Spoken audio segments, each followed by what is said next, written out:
오늘은 주 예수 그리스도 세 번째 시간 이렇게 살펴보는 시간 갖도록 하겠습니다. 저희가 계속해서 예수 그리스도의 초림에 관한 그 예언과 성취에 관한 말씀들을 살펴보고 있습니다.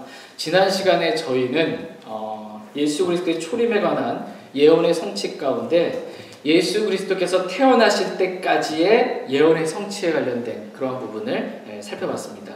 말하자면 예수님이 참 하나님이시잖아요. 그 하나님의 선제성, 영어성, 그 예수님이 한 아이로 태어나시기 전에 하나님이신 분이 한 아이로 태어나실 것이다 라는 그 예언의 말씀이 성취된 것을 봤고, 또 예수님께서 태어나실 때 그 장소가 베들레헴이다 라는 말씀을 살펴봤고, 하나님께서 태어나실 때 처녀의 몸을 통해서, 남자를 알지 못한 처녀의 몸을 통해서 태어나실 것이다 라는 살펴봤고, 태어나실 때 계보가 어떠한지, 예수 그리스도의 계보, 다윗의 자손이 오실 것이다 라는 말씀에 대해서 살펴봤습니다. 오늘은 예수 그리스도의 초림에 관한 그 예언의 성취 가운데 이제 예수 그리스도 태어나셨잖아요. 예수 그리스도 태어나셔서 십자가로 가기까지, 공생의 기간까지의 그 예언의 성취와 관련된 부분에 대해서 잠깐 살펴보는 시간 갖도록 하겠습니다. 예수 그리스도께서 태어나실 때 유아 대학살이 있을 것이다, 이렇게 예언된 말씀 그대로 실제로 그러한 일이 있었습니다. 마태복음 2장 16절에서 18절 말씀, 좀 길지만 이렇게 한번 보겠습니다. 16절 말씀 제가 먼저 읽겠습니다. 이에 헤롯이 자기가 지혜자들에게 우롱당한 줄 알고 심히 노하여 사람을 보내 자기가 지혜자들에게 부지런히 부른 때를 기준으로 베들레헴과 그곳의 모든 지경 내에 있던 2살 아래의 모든 아이들을 죽이니라. 이에 대언자 예레미야를 통해 말씀하신 것이 성취되었으니 일러스되 라마에서 거기서 애통하고 슬피 울며 크게 애곡하는 소리가 들렸는데 이것은 라헬이 자기 아이들로 인하여 슬피 우는 것이라. 그들이 잊지 아니하므로 그녀가 위로받기를 원치 아니하였도다 하였느니라. 예수님께서 유대인의 왕으로 태어나실 때 헤롯 왕이 두려워해서 베들레헴과 그곳의 모든 지경 내에 있던 2살 아래의 모든 아이들을 다 죽였습니다. 이 일을 가리켜 성경은 대언자 예레미야를 통해 말씀하신 예언이 성취된 것이다, 이렇게 말씀하십니다. 예레미야서 31장 15절에서 라헬이 자기 아이들로 인하여 애통하고 슬피 울며 크게 애곡하였던 것처럼 아이들로 인하여 애곡하는 일이 예수님께서 태어나실 때 유아 대학살로 인해서 성취되었다라고 이렇게 성경은 말씀해주고 계십니다. 저희가 지금 살펴보고 있는 건 뭐냐면 예수님께서 태어나실 때 또 십자가로 가기까지 이러이러한 일들이 있을 것이다 예언하시고 구약 성경에 그 일이 실제로 성취되었다라는 말씀을 계속해서 살펴보는 것입니다. 여섯 번째로 예수 그리스도께서 이집트로 피난 것일 것이다 라고 예언해 주셨습니다. 헤롯이 예수님을 찾아 죽이려고 하기에 주의 천사가 꿈에 요셉에게 나타나서 이집트로 피하라 라고 이렇게 말씀해 주셨습니다. 그래서 예수님께서 이집트로 피난 가셔서 헤롯이 죽을 때까지, 자기를 죽이려 하던 헤롯이 죽을 때까지 예수님이 이집트에 계셨습니다. 이 일을 가리켜 성경은 대언자 호세아를 통해 말씀하신 예언이 성취된 것이다, 이렇게 말씀하십니다. 마태복음 2장 15절 같이 읽겠습니다. 헤롯이 죽을 때까지 거기 있었으니 이것은 주의 나라여 그들을 통해 말씀하신 성취하여 함이더라. 이르시되 이집트에서 내가 내 아들을 불러내오노라 하셨더라. 아멘. 예수님께서 이집트로 피난 가신 이유가 이집트에서 내가 내 아들을 불러내오노라 라고 대언자 호세아가 말씀하신 것을 성취하기 위함이셨다, 이렇게 말씀하고 계십니다. 일곱 번째로 예수 그리스도의 길을 예비하는 사자가 미리 있을 것이다 라고 말씀해 주셨습니다. 헤롯이 이제 죽었어요. 헤롯이 죽음에 주의 천사가 꿈에 요셉에게 나타나서 이집트에서 이제 나와서 이스라엘 땅으로 들어가라 이렇게 말씀해 주었습니다. 그런데 아켈라오가 그의 아버지 헤롯을 대신하여 유대에서 통치한다라는 것을 요셉이 듣고 두려워해서 꿈에 하나님으로부터 경고를 받고 갈릴리 지방으로, 유대로 못 들어가고 갈릴리 지방으로 들어가서 나사렛이라는 도시에서 예수님께서 거하게 되셨습니다. 여기서 예수님께서 유년 시절을 보내시게 되신 것입니다. 그리고 예수님께서 이제 공생애를 이제 시작하기에 앞서서 미리 침례자 요한이 회개하라 하늘의 왕국이 가까이 왔느니라 라고 선포하며 주의 길을 예비했습니다. 이것이 대언자 이사야를 통해 말씀하신 예언의 성취다 이렇게 말씀하십니다. 마태복음 3장 3절 말씀 같이 읽겠습니다. 이 사람은 곧 주께서 대언자 이사야를 통해 말씀하신 자니라. 이르시되 광야에서 외치는 자의 소리가 있어 이르기를 너희는 주의 길을 예비하라. 그분의 행로들을 곧게 하라 하였느니라. 예. 광야에서 외치는 자의 소리가 있어 이르기를 너희는 주의 길을 예비하라 라고 말씀하신 이사야서 말씀이 침례자 요한을 통해서 성취되었다라는 것입니다. 예수님이 이제 공생의 본격적인 사역을 시작하기에 앞서 미리 앞서서 주의 길을 예비하는 그런 광야에서 외치는 자의 소리, 침례자 요한이 있을 것이다라는 그 말씀이 그대로 지금 성취되었다라는 것입니다. 8번째로 예수님께서 성령님으로 충만하시게 되실 것이다 라는 말씀을 예언해 주셨습니다.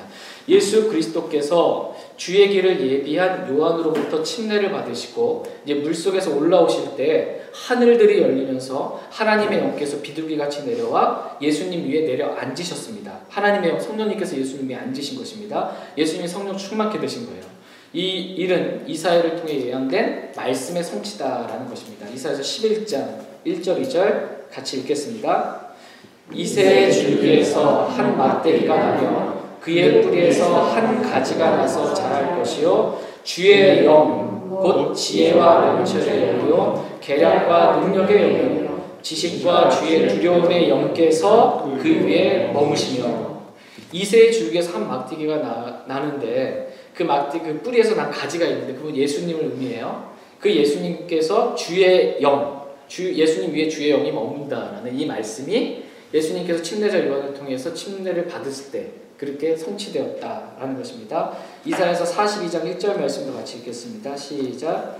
내가 떠받쳐주는 나의 종, 내 혼이 기뻐하는 자, 곧 나의 선택한 자를 보라. 내가 내 영을 그 위에 두었음즉 그가 연약한들에게 판단의 공의를 베풀리라. 이 말씀, 이사야서에 예언된 이 말씀이 예수님께 그대로 성취되었다라는 것입니다. 9번째로 예수 그리스도께서 사역을 시작하실 때 갈릴리에서 시작하실 것이다. 갈릴리에서 사역을 시작하시게 될 것이다 라는 예언의 말씀이 성취되었다라는 것입니다. 예수님께서 이렇게 주의 길을 예비한 요한으로부터 침례를 받으시고 성령 충만한 가운데 성령의 인도를 받아서 예수님이 어디에 가셨어요? 광야로 가셨습니다. 마귀에게 시험을 받으러 이제 광야로 가셨다가 거기서 3가지 시험 가운데 승리하셨습니다.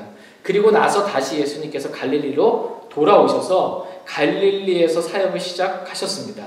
이렇게 갈릴리에서 사역을 시작한 것을 가리켜 성경은 대언자 이사야를 통해 말씀하신 예언의 성취다 이렇게 말씀하십니다.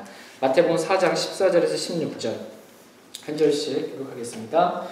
이것은 대언자 이사야를 통해 말씀하신 것을 성취하려 하심이라. 이르시되 스불론 땅과 납달리 땅과 요르단 건너편 바닷길 옆 이방인들의 갈릴리여, 어둠 속에 앉은 백성이 큰 빛을 보았고 사망의 지역과 그들의 앉은 자들에게 빛이 솟아올랐도다 하였느니라.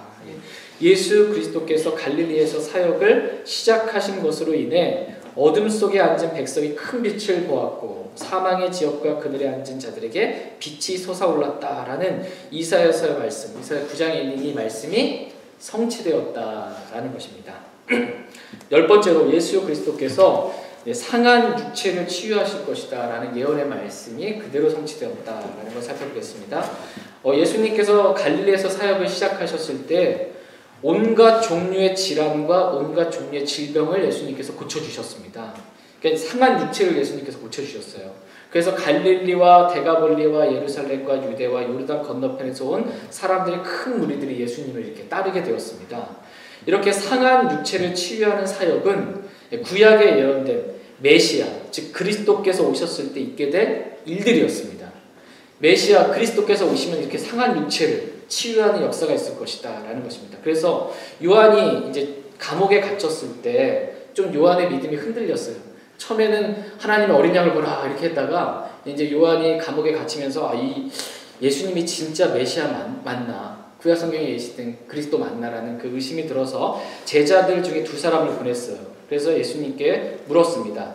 선생님이 오실 그분이 올까? 그러니까 메시아 맞습니까? 아니면 우리가 다른 분을 기다리오리까? 라고 요한이 물었습니다. 그랬더니 예수님께서 그 요한의 제자들에게 너희가 듣고 본 내 사역, 즉 메시아의 사역을 요한에게 보여주라는 거고 말씀하셨습니다. 그러면서 이사야서 35장 5절과 6절의 말씀을 인용하시면서 다음과 같이 말씀하셨습니다. 다 같이 한번 읽겠습니다. 시작.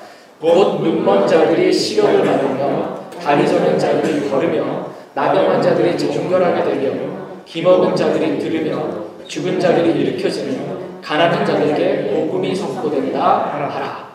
눈먼 자들이 시력이 받게 되고 다리 저는 자가 걷게 되고 나병한 자가 정결하게 되고, 나병은 문둥병이에요. 문둥병. 이거는 죄로 인한 질병이기 때문에 하나님이 아니면 고칠 수 없는 병입니다. 이게 정결하게 되고 기먹은 자가 됐고 죽은 자가 일어나고 가난한 자의 복음이 선포되는 그러한 일이, 상한 육체가 치유받는 그러한 일들이 있게 됐다라는 것입니다. 하나님께서 오실 때 상한 육체를 치유하실 것이다 라는 이사야서의 예언이 지금 바로 나를 통해서, 예수 그리스도를 통해서 성취되었다라는 것을 요한에게 전해주어라 라는 것입니다. 그러니까 예수님이 어떤 분이시라는 거예요? 구약 성경에 예언된 메시아 그리스도다라는 것입니다. 11번째로 예수 그리스도께서 상한 마음을 치유하실 것이다 라고 예언된 말씀이 성취되었습니다. 예수님께서 안식일에 회당에 들어가셔서 대언자 이사야서의 책을 펴서 이사야서 61장 1절 말씀과 2절 상반절 말씀까지만 이렇게 회당에서 읽으셨어요. 누가복음 4장 18절 19절 말씀, 18절 제가 한번 읽겠습니다. 주의 영께서 내게 임하셨으니 이는 그분께서 내게 기름을 부으사 가난한 자들에게 복음을 선포하게 하셨기 때문이라. 그분께서 나를 보내신 것은 마음이 상한 자들을 고치며 포로된 자들에게 구출을, 눈먼 자들에게 다시 보게 함을 선포하고 상처 입은 자들을 자유롭게 하며 주의 받아주시는 해를 선포하게 하려 하심이라 하였더라. 여기까지가 지금 그 이사야서 61장 2절 상반절까지 말씀만 예수님이 읽으셨습니다. 왜냐하면 2절 앞부분까지만 읽으신 이유는 2절 하반절 말씀부터는 예수님의 초림에 관한 말씀이 아니고 예수님의 재림에 관한 말씀이기 때문에 한 절에 예수 그리스도의 초림과 재림이 동시에 이사야서에 기록되어 있는 겁니다. 그래서 2절 앞부분까지만 읽으셨어요. 이 말씀은 예수님께서, 예수 그리스도께서 초림하셨을 때 마음이 상한 자를 고치신다라는 이 말씀까지만 예수님이 읽으신 것입니다. 이 말씀을 읽으시고 예수님께서 다음과 같이 말씀하십니다. 같이 한번 누가복음 4장 21절 같이 읽겠습니다. 그분께서 그들에게 말씀하기 시작하시되 이 성경 기록이 이날 너희에게 성취되었느니라 하시니, 초림 때까지 마음이 상한 자를 고치신다라는 것이 이날 너희에게 성취됐다고, 나를 통해서 이게 성취됐다고. 근데 2절 끝부분까지 다 읽으면 어떻게 되는 겁니까? 재림까지 다 하는데 초림 때 재림이 다 성취될 수는 없잖아요.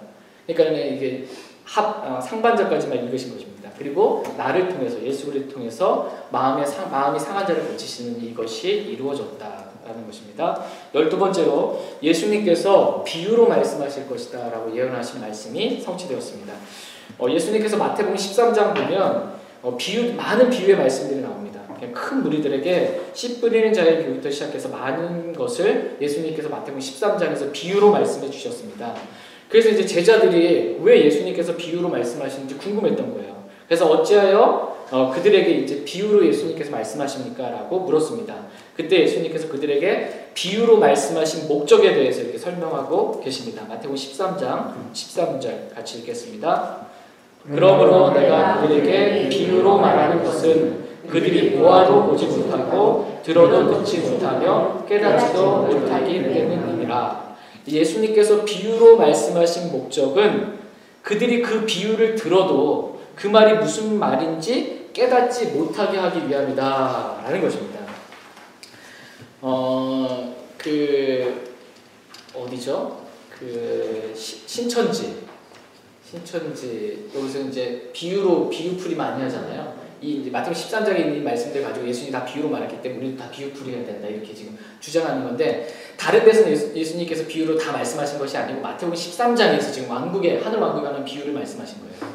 또 왜 이렇게 많이 모여든 무리들한테 왜 전처럼 그냥 분명하게 말씀하지 아니하시고 지금은 왜 비유로 말씀하십니까? 라는 거예요. 그것은 지금 예수님을 따라서 이렇게 모인 무리들은 그 마음, 예수님 하나님이시잖아요. 그 사람의 마음을 아시잖아요. 이들이 나를 믿고자 해서 온 게 아니라는 거예요. 이들이 나를 믿고자 해서 온 게 아니기 때문에 이들이 비유를 들어도 깨닫지 못하게 하려고 내가 지금 비유를 말한다는 겁니다. 그런데 예수님을 믿고자 하는 마음이 있다면 내가 비유를 말할 때 이 사람은 깨달을 수 있다는 거예요. 그러니까 비유의 목적은 뭐냐면 예수님 비유를 말하면 어떤 사람은 깨닫고 어떤 사람은 못 깨닫습니다. 그러니까 마음이 예수님 믿으려고 하는 사람은 그 비유를 깨달을 수 있고 믿지 않으려고 하는 사람은 아무리 얘기해도 깨달을 수 없게 되는 거예요. 사람의 마음의 상태에 따라서 깨달을 수도 있고 못 깨달을 수도 있는 것입니다. 그래서 이 사람이 믿으려고 하는 마음이 없는 사람은 비유를 말해서 깨닫지 못하게 하려고 예수님께서 이렇게 말씀해 주셨다라는 것입니다. 그들이 비유를 들었을 때 깨닫지 못하는 이유는 그들의 마음이 주님께 돌아서지 않고 그들의 마음이 베일로 가려져 있기 때문입니다. 그래서 말씀을 들어도 깨닫지 못하는 것입니다. 이렇게 예수님께서 이제 비유로 말씀하신 것은 대언자를 통해 말씀하신 예언을 성취하기 위함이다라는 것입니다. 마태복음 13장 35절 말씀 같이 읽겠습니다. 이것은 대언자를 통해 말씀하신 것을 성취하려 하십니다. 일렀으되 내가 비유로 내 입을 열어 세상의 창건 이후로 은밀히 간직된 것들을 말하리라 하였느니라. 시편 78편 2절에서 내가 비유로 내 입을 열어 옛적부터 있던 은밀한 말들을 말하리니 라는 이 말씀을 성취하려고 지금 예수님께서 마태복음 13장에서 비유로 말씀해 주셨다라는 것입니다. 이와 같이 예수 그리스도께서는 이 땅에 사람의 몸을 입고 태어나실 때부터 십자가에 죽으시고 부활하실 때까지 예수님께서 행하신 모든 일들, 모든 말들이 다 말씀을 성취하기 위함이었다라는 것입니다. 여러분이 한번 오늘 집에 가셔서 사복음서 말씀을 읽어보시면 예수님께서 이렇게 하신 이유는 말씀을 성취하기 위함이었다. 이렇게 계속해서 이어지는 말씀들을 많이 발견하게 되실 거예요. 예수님이 이 땅 가운데 오신 목적은 뭐냐 하면 말씀을 성취하기 위해서 예수님께서 오셨습니다. 사도 바울 역시 골로새서 1장에 보면 내가 교회의 사역자가 된 것은 하나님의 말씀을 성취하려 함이니라 이렇게 말씀하고 있습니다. 사도 바울이 교회의 사역자가 된 이유가 뭐라는 거예요? 내가 하나님 말씀 성취하려고 내가 교회 사역자가 되었다라는 것입니다.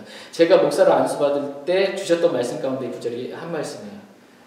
주님 말씀 성취하기 위해서 내가 목사 안수 받아야 되겠구나 라고 했던 말씀 가운데 하나입니다.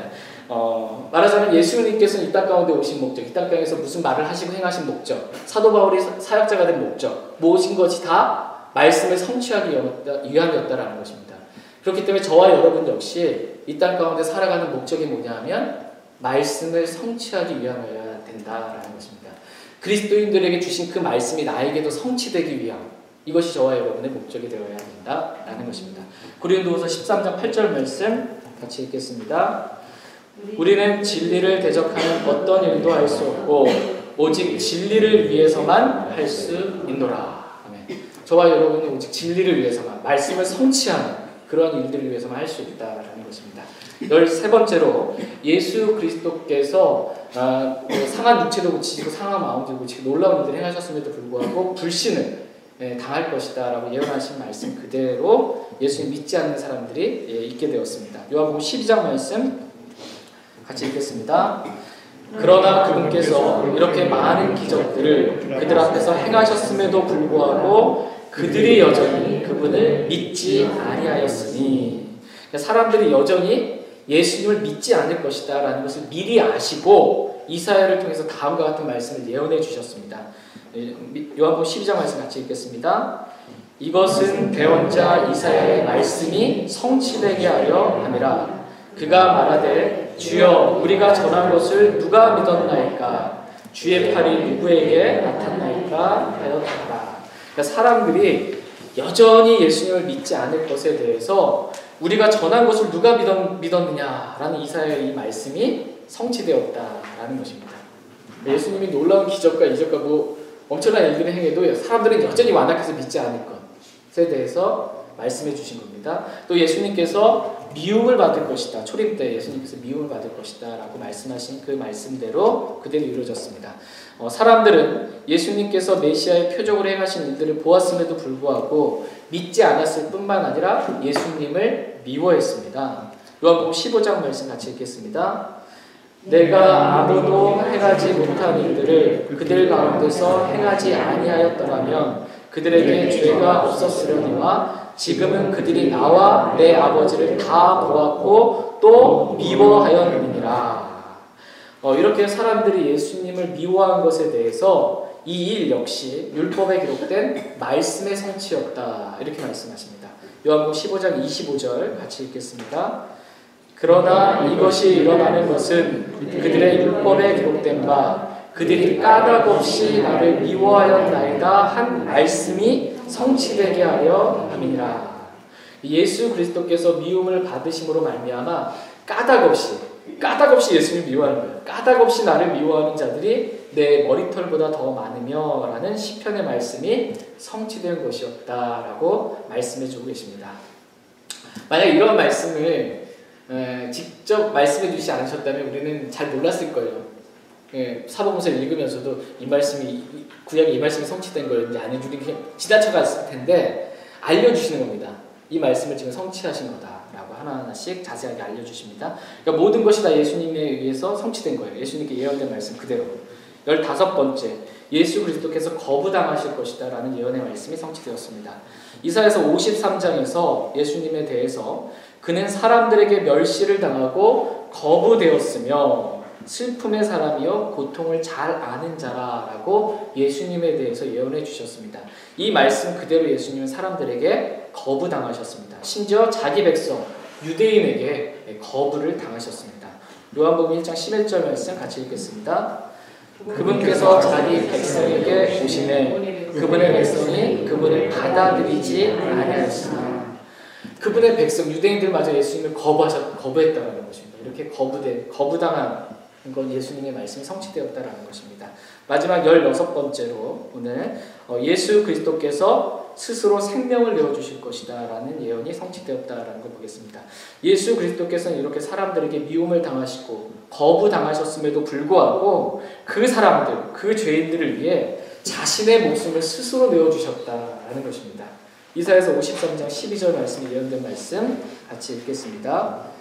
이는 그가 자기 혼을 쏟아부어 죽기까지 하며 범죄자들과 함께 계수되었기 때문이니라. 그는 많은 사람들의 죄를 담당하였으며 범법자들을 위해 중보하였느니라. 예수님께서 자기 혼을 쏟아부어 어떻게 하셨어요? 죽기까지 하셨다. 자기 혼을 쏟아부어 죽기까지 하며 많은 사람들의 죄를 담당하셨다라는 것입니다. 예수님께서 스스로 그렇게 죄인들을 사랑하셔서 자기 혼을 죽기까지 쏟아 부으실 것에 대해서 지금 예언해 준 것입니다. 이 말씀 그대로 예수님께서는 죄인들을 위해 스스로 자신의 생명을 내어주셨습니다. 요한복음 10장 17절 18절 같이 읽겠습니다. 이는 내가 내 생명을 다시 취하려고 그것을 내놓기 때문이라. 아무도 그것을 내게서 빼앗지 아니하며 내가 스스로 그것을 버리노라. 내게는 그것을 버릴 권능도 있고 그것을 다시 취할 권능도 있노라. 나는 이 명령을 내 아버지에게서 받았느니라 하시니라. 아멘. 아무도 예수님의 생명을 빼앗을 수 없습니다. 예수님의 생명이 스스로 내놓지 않으면 그 생명을 빼앗을 자가 없는 거예요. 예수님께서 자신의 생명을 내놓을 권한도 있고 그 생명을 다시 취할 권한도 있다, 권능도 있다라는 것입니다.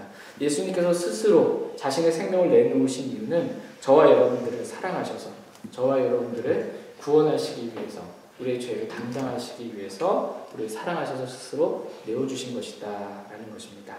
이렇게 저와 여러분들을 죽기까지 사랑하신 그 주님을 저희도 사랑하며 살 수 있길 원합니다. 여기서 중요한 게 스스로입니다. 스스로. 십자가의 삶 있잖아요. 주님 따르는 삶은 내가 자원해서 따르는 삶입니다. 내가 따르고 싶지 않으면 안 살아도 되고요. 그러면 보상도 없죠. 고난이 있고 십자가가 있어 영광이 있는데 그래서 내가 선택하는 것입니다. 그래도 주님 사랑해서 십자가의 삶을 자원함으로 그렇게 따를 수 있길 원합니다. 제가 기도하고 오늘 설명 공부 마치겠습니다.